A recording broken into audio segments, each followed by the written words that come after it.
সম্প্রতি দ্বিতীয়বারের মতো বিয়ে করেছেন তাহসান খান। গাঁটছড়া বেঁধেছেন মেকওভার আর্টিস্ট রোজা আহমেদের সঙ্গে।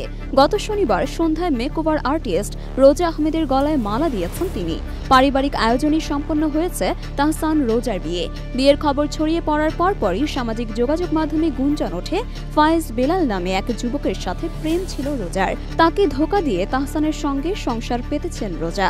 সম্প্রতি একটি গণমাধ্যমের সাক্ষাৎকারে তাহসান রোজার বিয়ে প্রসঙ্গে কথা বলেন ফায়েজ। এ বিষয়ে ওই প্রেমিক ফায়েজ দাবি করেন 2016 সাল থেকে রোজার সাথে তার প্রেমের সম্পর্ক চলছে। গত 3.5 মাস আগে এই সম্পর্ক ভেঙে গেছে। এই ব্রেকআপের কারণও ছিল তাহসান। শুধু তাই নয়, ওই যুবক আরও দাবি করেন সম্পর্কে থাকাকালীন সময়ে রোজা তার কাছে থেকে বিপুল পরিমাণ অর্থ নিয়েছেন, সে কারণে সে প্রতারণার শিকার হয়েছেন। তিনি আরও বলেন রোজার বিয়ে হওয়ায় ফায়েজের মা কান্নাকাটি করেছেন। ফায়েজের কথায়, আমার কারো ওপর অভিমান নেই, আমি তাদের দুজনকে অসংখ্য শুভকামনা জানাই। ওর বিয়ের খবরে আমার মা সবচেয়ে বেশি ভেঙে পড়েছেন, মানে আমার থেকেও বেশি। তিনি আমাকে আজকে এই সাক্ষাৎকারে আসতে দিতে চাননি। তখন আমার মা আমাকে খাইয়ে দিচ্ছেন, আর সে সময় তার চোখে পানি দেখছি। জিজ্ঞাসা করলাম কাঁদছো কেন? তখন আম্মু উত্তর দিলেন, এরকম তো অনেককেই খাইয়ে দিয়েছে, আমি তার নাম বলতে চাই না। তখন আমিও মাকে ধরে কান্না করে দেই।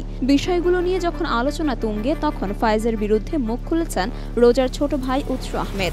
বুধবার ফায়েজ বেলালের সঙ্গে কিছু কথোপকথনের স্ক্রিনশট একটি ভিডিও পোস্ট করেন উৎস।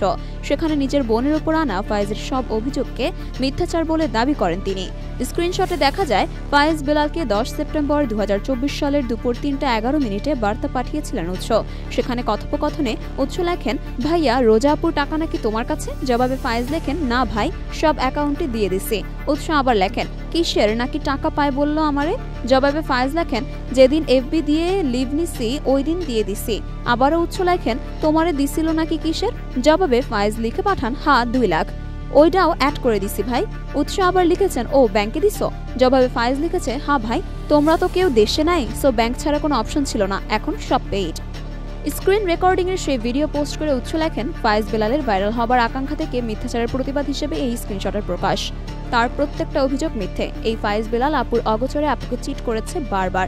এক মেয়ের সাথে এটাই ছিল মেইন কারণ ব্রেকআপের। এর প্রমাণ দিয়ে মেয়েটির রেপুটেশন নষ্ট করতে চাচ্ছি না। এই ঘটনা বরিশালের সবার জানা।